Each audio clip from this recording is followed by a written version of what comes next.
Et shalom, shalom. Alors tout d'abord, j'aimerais rendre gloire, hommage à Yahweh Bahashem Yahushai, Bahashem Roha Kodash. Yahweh qui est le nom du Père, le Tout-Puissant qui est le plus haut, Bahashem qui veut dire au nom, Yahushai qui est le Fils dont le monde l'appelle innocemment Jésus-Christ. Mais son nom c'est Yahushai qui veut dire en ancien hébreu, il délivre.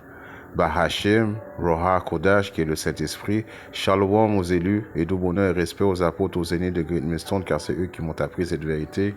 Ici, frère Amawas, de l'église de GMS de Montréal, et à vous seulement, je dis Shalom. Alors, ça va être une leçon assez courte, droit au but, sur le mot fornication.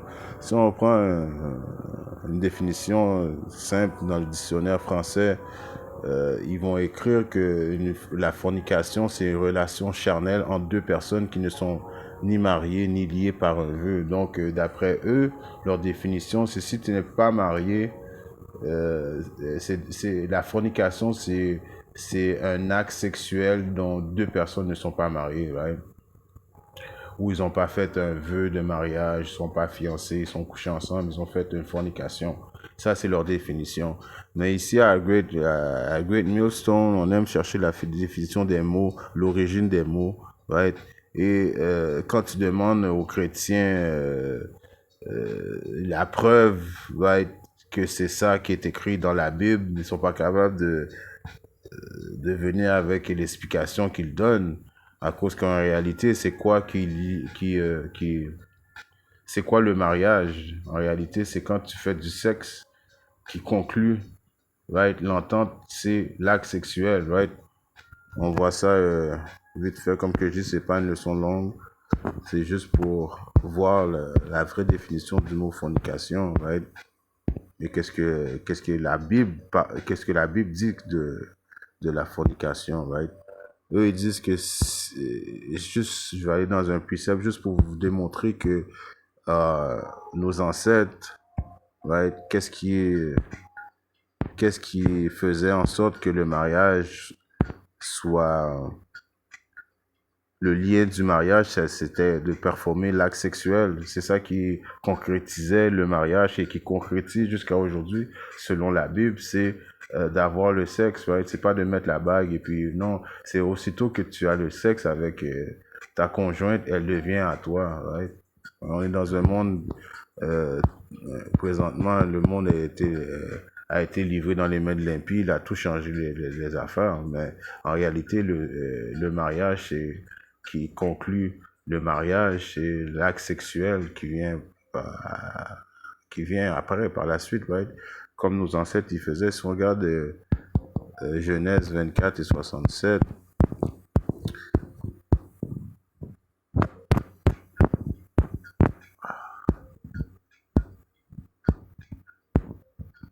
Isaac, right, l'amena dans la tente de Sarah, sa mère. Il prit Rebecca, right? Isaac prit le Rebecca en voulant dire il a eu le sexe avec Rebecca et elle devint sa femme et il l'aima et Isaac fut réconforté après la mort de sa mère. Alors il a pris, ils ont eu du sexe et après automatiquement que l'acte sexuel s'est fait, elle est devenue sa femme, right? Donc le mariage, c'était juste pour vous démontrer que qu'est-ce qui scelle le mariage, c'est l'acte sexuel qui vient par la suite, right? Donc, si on retourne dans le mot fornication, on va aller voir vraiment c'est quoi ça veut dire fornication, right? Si on regarde dans le livre de 1 Corinthiens 7 et 2, il est écrit « Néanmoins, pour éviter la fornication, que chaque homme ait sa propre femme et que chaque femme ait son propre mari. » Donc, pour éviter la fornication, right, que chaque homme ait sa propre femme et que chaque femme ait son propre mari. Là, on va aller chercher la définition du mot, right, et on utilise le Blue Letter. Pourquoi on utilise le Blue Letter? À cause que c'est un instrument, right, que quand vous allez chercher les significations, les origines du mot, les racines du mot, right, parce que la Bible l'Ancien Testament a été écrit comment? En ancien hébreu, et le Nouveau Testament a été écrit en grec. Donc, les mots, les vraies définitions du mot, tu peux retrouver ça dans le Blue Letter, right?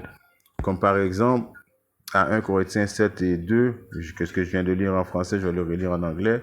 Nevertheless, to avoid fornication, let every man have his own wife, and let every woman have her own husband, right?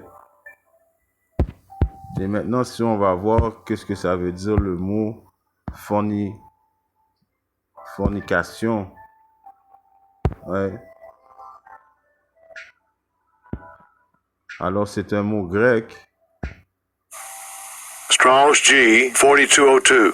Porneia. Porneia. Porneia. Right.